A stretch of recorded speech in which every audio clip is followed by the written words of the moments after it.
Graça e paz, meus irmãos, mais uma vez aqui estamos juntos. Vamos dar continuidade aqui à lição 8, certo? Que trata sobre a autoridade da Igreja de Cristo, amém? Isso é muito importante que a gente tenha isso em mente. A gente precisa ficar com o conhecimento para saber o que é a Igreja de Cristo, a autoridade que tem a Igreja de Cristo, sobretudo, amém? A gente tratou na lição passada, na lição 7, sobre a autoridade da santificação, uma lição maravilhosa, muito importante. Nós temos que nos santificar, interessantíssimo tema, muito bem abordada, certo? E hoje a gente vai tratar sobre a autoridade da Igreja do nosso Senhor Jesus Cristo, amém? Então eu te convido a orar. Vamos começar orando. Feche sua Bíblia, sua revistinha, feche seus olhos e se conecte com o nosso Pai, amém? Vamos lá. Senhor Jesus, Pai amado, Pai querido, soberano, nós te damos graças, Senhor, por tudo que Tu és, pelo Deus maravilhoso, pelo Pai maravilhoso e amoroso, o Pai que cuida, que tem um cuidado imenso com Teus filhos. Meu Pai, nós te damos graças por estarmos aprendendo um pouco mais, meu Pai, de Ti, recebendo um pouco mais da Tua porção. Vai à frente, Espírito Santo de Deus, vai à frente, toma a frente dessa EBD, fala aos Teus filhos o que Tu queres, Senhor. Fala, meu Pai, faz-nos aprender um pouco mais de Ti, Senhor, no nome de Jesus, é o que nós te pedimos, meu Pai, e por fé nós te agradecemos. Mantém nossas mentes cativas, não permita que nenhuma distração venha roubar essas sementes que serão plantadas, meu Pai, em nome de Jesus, amém, graças a Deus. Meus irmãos, ainda aqui pela via online, pela via digital, mas em nome de Jesus nós já voltamos com os cultos presenciais e em nome de Jesus nós voltaremos também com as EBDs, amém? Mas enquanto a gente não volta com a EBD presencial, a gente vai conversando aqui, aprendendo um pouco mais da palavra de Deus por aqui, amém? Então vamos lá, meus irmãos, o capítulo 8, ele trata sobre, como dito já anteriormente, sobre a autoridade da Igreja de Cristo, e ele traz dois textos base, certo? Que estão em Efésios capítulo 4, dos versículos 11 ao 14, e 1 Timóteo capítulo 3, dos versículos 1 ao 7, certo? A gente vai ler rapidamente aqui e vai seguir em frente, amém? Vamos lá. Efésios 4. E ele mesmo deu uns para apóstolos, e outros para profetas, e outros para evangelistas, e outros para pastores e doutores, querendo o aperfeiçoamento dos santos para a obra do ministério, para a edificação do corpo de Cristo, até que todos cheguemos à unidade da fé e ao conhecimento do Filho de Deus, a varão perfeito, à medida da estatura completa de Cristo, para que não sejamos mais meninos inconstantes, levados em roda por todo o vento de doutrina, pelo engano dos homens que, com astúcia, enganam fraudulosamente. Agora o próximo texto, 1 Timóteo capítulo 3.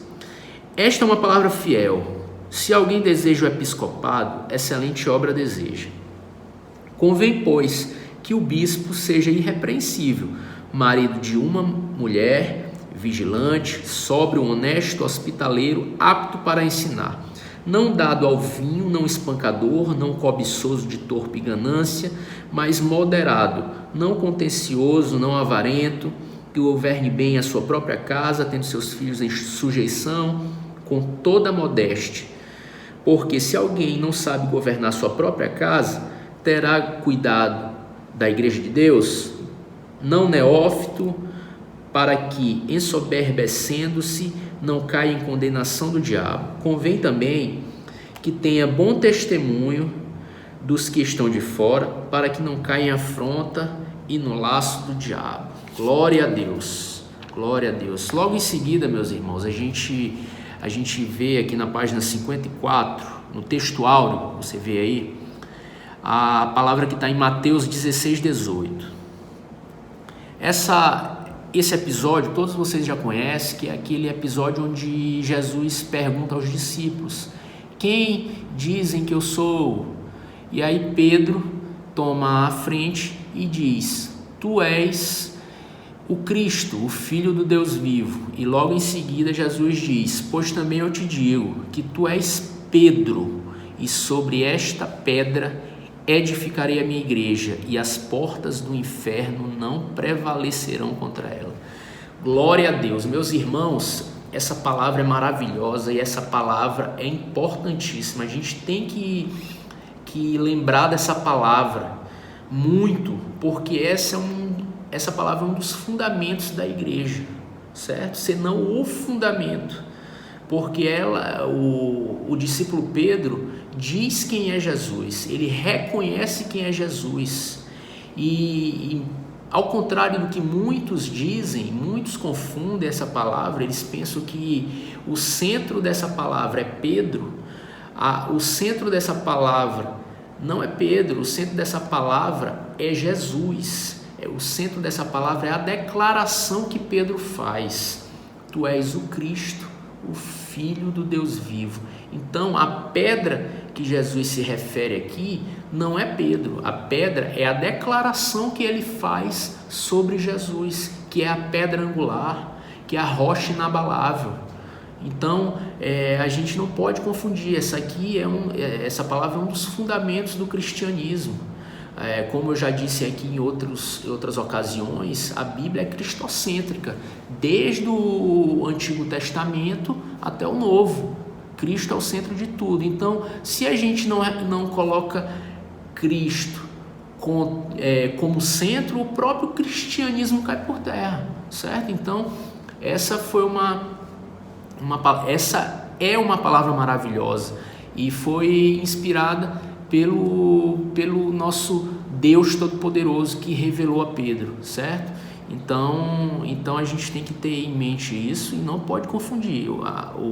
O ator principal aqui não é Pedro, certo? Pedro é um ser humano como eu e como você, é falho, certo? Mas Jesus Cristo não. Jesus Cristo é o Deus Todo-Poderoso que deixou a glória dele nos céus e veio para nos salvar.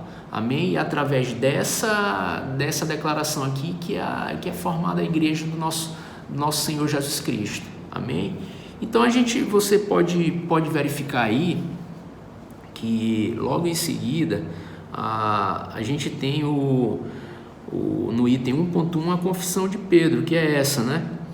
E um ponto importante também que é necessário se falar, que é nesse próprio texto de Mateus 16, 18, que fala sobre as portas do inferno não prevalecerão contra a igreja. Mas o que vem a ser essas portas do inferno? Meus irmãos, essas portas do inferno são as oposições, a resistência que a igreja vem sofrendo desde a época da igreja primitiva, certo? Desde quando Jesus foi crucificado, quando ele ressuscitou e subiu aos céus, os discípulos tomaram a frente da igreja e desde essa época já existem as oposições, as resistências, e isso nunca vai parar até a volta de Jesus, certo? A igreja tem a oposição porque a gente sabe que o mundo jaz no maligno, o inimigo das nossas almas é o príncipe deste mundo, certo? E ele sempre vai tentar se opor à obra de Cristo, mas ele nunca vai conseguir parar. Você pode ver que quanto mais existem oposições, quanto mais existem as resistências, mais a igreja do Senhor avança. A igreja de Deus não está parada.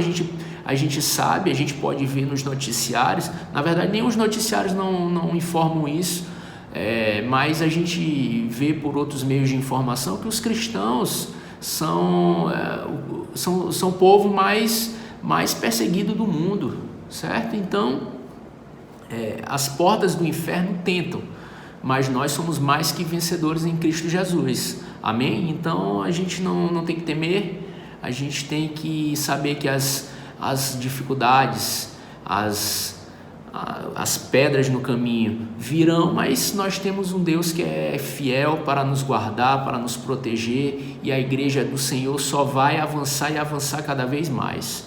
Amém? Então a gente verifica mais à frente que tem o que eu achei interessante aqui, o item 1.1, que trata da confissão de Pedro, que é importantíssima, é uma das bases do cristianismo, certo? E você pode ver no segundo parágrafo lá que ele trata sobre isso, sobre a grande resistência que a igreja iria sofrer e que sofre dia após dia, certo? Então essa oposição é o que Jesus se referia como portas do inferno, certo? Mas elas não prevalecem, no nome de Jesus. E aqui a gente, mais embaixo, a gente vê o item 1.2, que trata sobre a confirmação do Espírito. A gente sabe, e se você não sabe, tem que ficar ciente de que a igreja do Senhor é conduzida pelo Espírito Santo, certo? Nós temos pastores, nós temos o nosso pastor presidente, nós temos os pastores auxiliares, nós temos os diáconos, nós temos os levitas, nós temos o corpo de obreiros da igreja, certo? Mas a gente tem que saber que quem conduz essa igreja é o Senhor através do Espírito Santo, certo? Então não vamos confundir, são homens que estão à frente. A gente já viu lá no capítulo 1, na lição 1 da revista, sobre a autoridade. Toda a autoridade que existe nessa terra foi conferida por Deus. Você pode dar uma olhada lá em Romanos 13, certo? Igualmente, todas as autoridades que tem na igreja são conferidas por Deus. Os bispos, os pastores, os apóstolos, os doutores, os evangelistas, todos foram conferidos por Deus, certo? E a gente sabe que quem governa, quem direciona a igreja é o Espírito Santo, quem dá as estratégias é o Espírito Santo, quem nos traz a revelação da palavra é o Espírito Santo, usando os homens que foram encarregados disso, certo? Então, o Espírito Santo é quem governa, é quem dirige a igreja do Senhor, amém? O homem, ele, por sua natureza, ele é falho, mas Jesus Cristo de Nazaré não é falho. Ele nunca perdeu uma batalha e nem vai. O controle da igreja está nas mãos dele, e a igreja sempre vai avançar e avançar e avançar. Amém? E aí a gente vê aqui, logo depois do item 1.2, que trata da confirmação do Espírito Santo, a gente vê aqui uma parte interessante, que é a tradução do nome Pedro. Ele diz o seguinte: Pedro no original grego é Petros, e pedra é Petra. Petros é uma pedra móvel. Olha coisa como confirma aquela questão que a gente falou, que a declaração de que a pedra angular, a rocha inabalável não é Pedro, mas sim a declaração que ele fez sobre Jesus, porque aqui a gente vê que é uma pedra móvel, certo? É uma pedra móvel. O cristianismo, a igreja do Senhor é móvel. Nós somos a igreja do Senhor. Nós somos a igreja do Senhor. A igreja do Senhor não se restringe a 4 paredes, não se restringe a um templo. A igreja do Senhor somos nós, meus irmãos. Então, um grande exemplo é nesse momento de pandemia que a gente está atravessando ainda. O inimigo pensou que paralisaria a igreja do Senhor, mas pelo contrário, a igreja do Senhor avança porque nós somos encarregados disso. Nós temos esse dever, esse comissionamento, certo? Como o comentarista aqui da revista fala, lá no item 2.1, autoridade apostólica, ele fala uma coisa interessante. Ele diz que em um sentido lato, em um sentido amplo, o termo apóstolo pode ser aplicado a todo e qualquer cristão. Então, nós somos apóstolos do Senhor Jesus, nós temos o dever, o encargo de levar o Evangelho, de pregar o Evangelho a toda criatura, amém? Então, os apóstolos não se restringiam só aos 12 que Jesus instituiu, e logo em seguida Paulo também. Não, todos nós somos apóstolos do Senhor Jesus, amém? Nós temos esse encargo, nós devemos falar dia e noite sobre Jesus, com todas as estratégias que a gente tem hoje, com mídias sociais, enfim, a pregar a Jesus a tempo e a destempo, amém? Então, que você saiba que você é um apóstolo do Senhor Jesus. Se você está aqui agora nesse vídeo querendo aprender de Jesus, saiba que você tem essa missão, pregar Jesus. E como o próprio comentarista fala aqui no item 2.2.1, servos com autoridade moral, ele diz, olha o que o comentarista pastor Gilmar Chaves fala, com muita pertinência. Deus está muito mais preocupado com a integridade moral do que com a instrução, a eloquência ou carisma desses líderes. Então, meu irmão, não se preocupe se você não tem uma eloquência, fale de Jesus, pregue Jesus, fale que Ele é bom.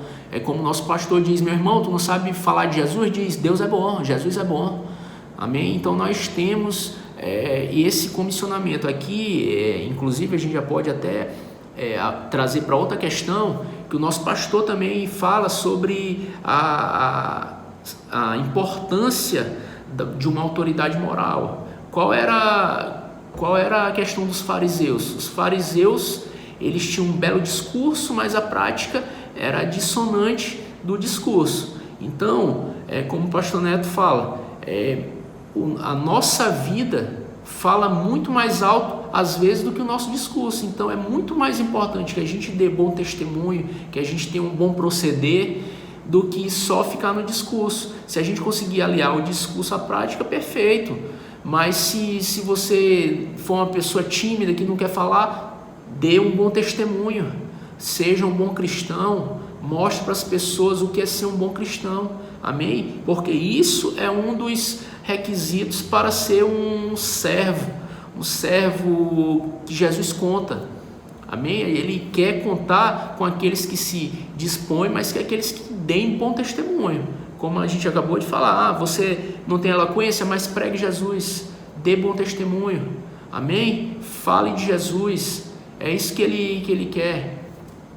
Então, meus irmãos, aqui a gente não vai perder, até porque o tempo é curto, então a gente não vai perder muito tempo traçando definição de autoridade apostólica, pastores e bispos. Você pode dar uma lida, e eu te aconselho a dar uma lida, porque isso aqui é muito importante, certo? Eu mesmo lendo, eu relembrei coisas importantes, certo? É muito importante, meus irmãos, como a gente conhece lá da palavra de Oséias 3:6, o povo perece por falta de conhecimento. Então não vamos perecer por falta de conhecimento, pelo contrário, vamos cada dia mais conhecer da palavra de Deus. Aqui tem os textos remissivos, aqui você vai poder dar uma olhada. Então busque saber o que é um pastor, o que um pastor faz. Basicamente é guiar, e você já está cansado de saber disso, mas é importante frisar: o pastor, ele deve guiar e liderar o rebanho, isso é fato notório. Então dê uma olhada, aqui tem coisas interessantes, como o caráter doutrinário do evangelho, que o evangelho tem que ser pregado, a palavra de Deus tem que ser lida, colocada em prática. Então a gente aprende muito nessas revistas aqui, meus irmãos. Então dê uma lida, a gente, em nome de Jesus, já está próximo, a gente está mais próximo de retornar às nossas EBDs presenciais, onde a gente pode debater, a gente tem um tempo maior, amém? Então, dê uma lida sobre as definições de pastores. Aqui tem pastores e bispos, profetas e evangelistas, doutores e mestres. Mas saiba, meus irmãos, fique com uma coisa gravada no seu coração, na sua mente, que a igreja de Jesus avança, e avança e avança, e ela não perde.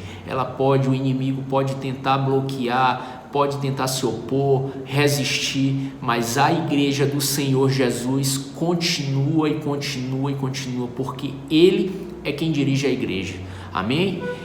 Eu queria te agradecer, fazer com que te abençoar, que Deus te abençoe grandemente, que a gente tenha um final de semana maravilhoso para a honra e glória do santo nome do nosso Senhor Jesus Cristo. Amém? Dê uma lida, meus irmãos, eu te convido a dar uma lida, porque é muito importante a gente ter o conhecimento do que é a igreja do Senhor Jesus. Amém? Deus te abençoe e até a próxima.